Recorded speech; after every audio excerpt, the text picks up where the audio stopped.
ನೋಡಿ ಈ ರೀತಿ ಮನೆಯಲ್ಲೇ ಲಾಲಿಪಾಪ್ ಮಾಡ್ಕೊಳ್ಬೋದು. ರೆಸ್ಟೋರೆಂಟ್ ಸ್ಟೈಲ್ನಲ್ಲಿರುವಂತಹ ಲಾಲಿಪಾಪ್ ಮನೆಯಲ್ಲೇ ಮಾಡ್ಬೋದು. ಸಿಂಪಲ್ ಇಂಗ್ರೀಡಿಯೆಂಟ್ಸ್ ಇಟ್ಕೊಂಡು ಕ್ವಿಕ್ಕಾಗಿ ಮಾಡುವಂತಹ ಲಾಲಿಪಾಪ್ ಹೇಗೆ ಮಾಡೋದು ಅಂತ ನೋಡೋಣ ಬನ್ನಿ ಈ ವಿಡಿಯೋದಲ್ಲಿ. ಫಸ್ಟು ಚಿಕನ್ ಪೀಸಸ್ಗಳನ್ನ ಈ ರೀತಿ ಲಾಲಿಪಾಪ್ ಶೇಪ್ನಲ್ಲಿ ಅಂಗಡಿಯಲ್ಲೇ ಮಾಡಿಸ್ಕೊಂಡು ಬರಬೇಕು. ಇಲ್ಲಿ ಸ್ವಲ್ಪ ದೊಡ್ಡದಾದ ಚಿಕನ್ ಪೀಸಸ್ಗಳನ್ನ ನಾವು ಮಾಡಿಸಿದ್ದೀವಿ. ಈಗ ನೆಕ್ಸ್ಟು ಇದನ್ನೆಲ್ಲ ಅರೇಂಜ್ ಮಾಡ್ಕೋಬೇಕು ಈ ರೀತಿ.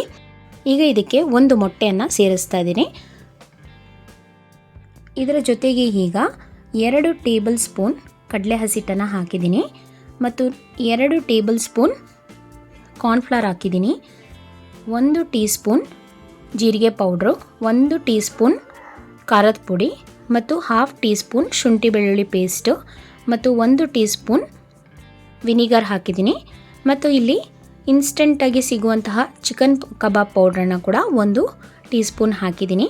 ಇದನ್ನೆಲ್ಲವನ್ನು ಚೆನ್ನಾಗಿ ಮಿಕ್ಸ್ ಮಾಡ್ಕೋಬೇಕು. ನೀರೇನೋ ಹಾಕೋದು ಬೇಕಾಗಿಲ್ಲ.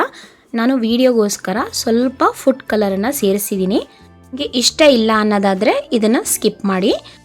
ಸಾಲ್ಟನ್ನು ಕೂಡ ಸೇರಿಸಬೇಕು. ನಾನು ಮಿಕ್ಸ್ ಮಾಡೋ ಸಮಯದಲ್ಲಿ ಹೇಳಲಿಲ್ಲ ಅಷ್ಟೇ, ಬಟ್ ಇಲ್ಲಿ ಸಾಲ್ಟ್ ಆ್ಯಡ್ ಆಗಿದೆ. ಇದನ್ನು 1/2 an hour ಈ ರೀತಿ ಮ್ಯಾರಿನೇಟ್ ಮಾಡಿ ಇಡಬೇಕು. ಈಗ ಕಾದಿರೋ ಎಣ್ಣೆಗೆ ಒಂದೊಂದಾಗಿ ಲಾಲಿಪಾಪ್ ಚಿಕನ್ಗಳನ್ನ ಈ ರೀತಿ ಬಿಡಬೇಕು.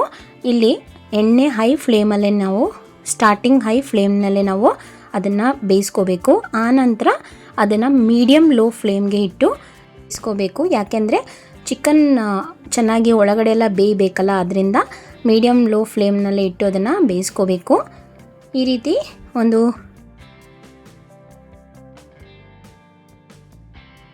ಇದು ಚೆನ್ನಾಗಿ ಎಲ್ಲ ಸೈಡು ಕೂಡ ಬೆಂದಿರಬೇಕು. ಬೆಂದಾದ ನಂತರ ನಾವು ತೆಗೆದಿಡ್ಬೋದು.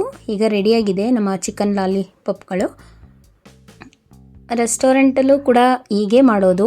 ಅದನ್ನು ನಾವು ಆರೋಗ್ಯಯುತವಾಗಿ ಮನೆಯಲ್ಲಿ ಮಾಡ್ಕೊಂಡು ತಿನ್ಬೋದಲ್ಲ.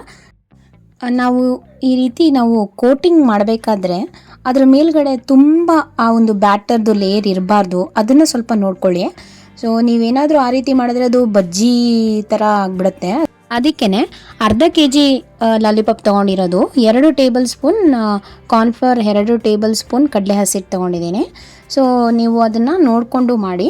ಮತ್ತು ಈಗ ನಮ್ಮ ಎಲ್ಲ ಲಾಲಿಪಾಪ್ಗಳು ರೆಡಿಯಾಗಿದೆ. ಈಗ ಒಂದು ವೇಳೆ ನಿಮಗೆ ಕಡಲೆ ಹಸಿಟ್ಟಿಲ್ಲ ಅಂದರೆ ಇದರ ಬದಲಾಗಿ ನಾವು ಮೈದಾ ಕೂಡ ಹಾಕ್ಬೋದು. ಮೈದಾ ಮತ್ತು ಕಾರ್ನ್ಫ್ಲವರ್ ಹಾಕಿ ಕೂಡ ಮಾಡ್ಬೋದು, ಸೇಮ್ ಪ್ರೊಸೀಜರೇ. ಸೊ ಲಾಲಿಪಾಪ್ನ ಇನ್ಮೇಲೆ ರೆಸ್ಟೋರೆಂಟ್ಗೆ ಹೋಗಿ ತಿನ್ನಬೇಕು ಅನ್ನೋ ಅವಶ್ಯಕತೆ ಇಲ್ಲ, ಮನೆಯಲ್ಲೇ ಈಸಿಯಾಗಿ ಮಾಡಿ ತಿನ್ಬೋದು. ಐ ಹೋಪ್ ನಿಮಗೆ ಈ ವಿಡಿಯೋ ಇಷ್ಟ ಆಗಿದೆ ಅನ್ಕೋತೀನಿ. ನಿಮಗೆ ಈ ವಿಡಿಯೋ ಇಷ್ಟ ಆಗಿದ್ದರೆ ನನ್ನ ಚಾನಲ್ನ ಸಬ್ಸ್ಕ್ರೈಬ್ ಆಗೋದನ್ನ ಮಾತ್ರ ಮರಿಬೇಡಿ. Thanks for watching.